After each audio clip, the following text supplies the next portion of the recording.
My name is Hiển. I'm 8 years old.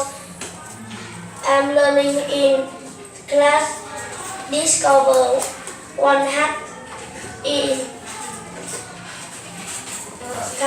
Canada Primary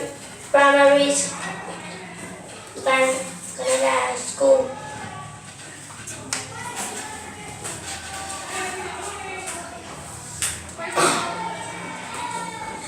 Today I'm going to tell you about my favorite animal is wolf.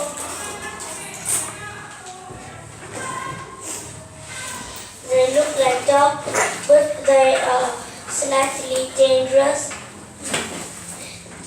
They can live in very cold temperature. They can be very nice. They can run fast and are very loud.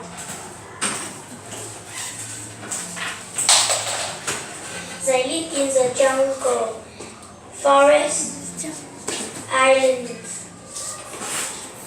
They can live in the zoo or a reserve.